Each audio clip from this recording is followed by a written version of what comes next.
Hey guys, Brian the Shaving Geek here with another episode of my shave of the day, and today this shave was in honor of two momentous occasions.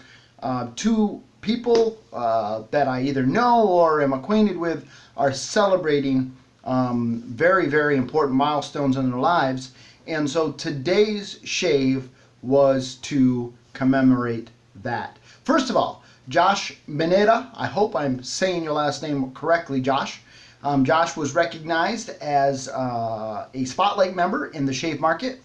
And so welcome to the exclusive club of members that have been recognized. I was member number 14, I believe, to be recognized in this exclusive club. We need to get jackets or like green jackets or something like that.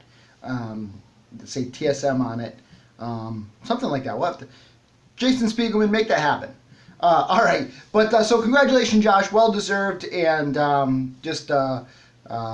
thank you for being a member and making the shave market one of the best groups on Facebook, and the group where I am probably most active when it comes to traditional wet shaving. And so in honor of that, they tell us that Josh is a big fan of the Gem 1912. Now, I thought I had a 1912 in my den, and this morning I went looking for it, and I couldn't find it. So either A, I was dreaming, B, I've lost it, C, I've given it or traded it away. I don't know. I have a bunch of other single-edge razors, though. Gems, I've got the featherweights that you saw in my last shave of the day. I have Micromatics, and I pulled one of those out to shave with. I've got Gem Juniors.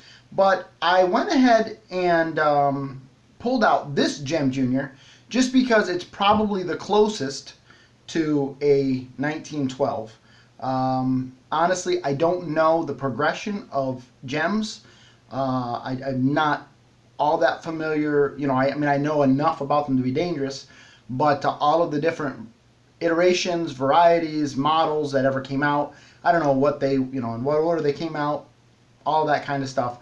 But this one just kind of looked a little bit like a 1912, and so that's what I went with today.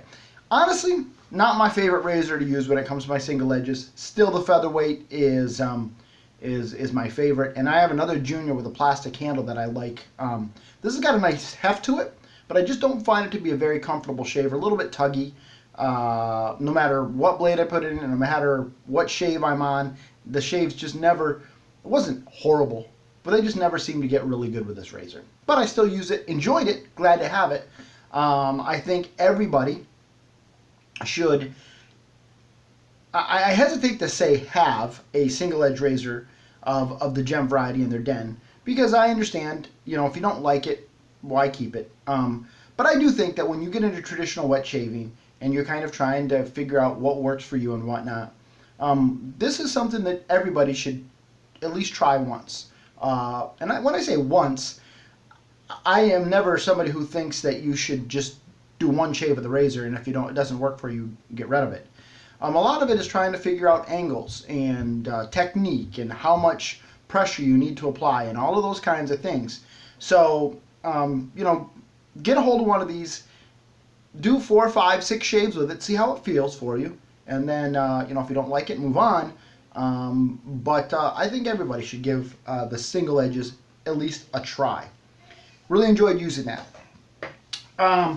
For my brush, I understand that Josh is a fan of synthetics, and so I used my Creek Road pottery handle with Nathan Clark Ubersoft 2 knot in it. I love this brush. Pretty much this brush and my other Creek Road pottery handle with the Anthony McKenzie Game Changer knot in it are getting all the play, and these poor other brushes over here are just gathering dust, which is kind of sad. I need to bring them out, show them some love, but right now I'm just really loving those. So that was my my brush. Now, for my soap today, this is where the other milestone comes into play. Today, Chris Cullen is celebrating 2 years of he and I being friends on Facebook. And so in honor of that milestone in Chris's life, the fact that he has been friends with me for 2 years, and also because Josh is a fan of Katie's Bubble Soap, and who isn't, I pulled out, and boy, this was a tough one, because right now in my den, I have 4 Katie's Bubble Soaps. And I love all of them. And if I had to pick a favorite scent that I have, it would be really tough, because they're all great. But I would probably have to go with LMR. Just because it's awesome stuff. But it would just be by a whisker. I don't know. I don't even know if I'd be able to put the other ones in order. All I know is I picked out Mustache Mint today because this stuff is awesome. And this may be Chris's crowning achievement. He initially made this in his tallow line, I guess it was, his Italian soap or whatever, the harder soap that he started out with.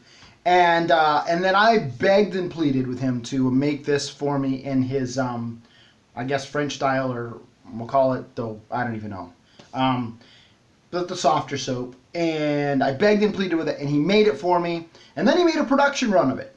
But this is something that not a lot of it's out there, but this I would say is probably his crowning achievement in scents, because it is just awesome.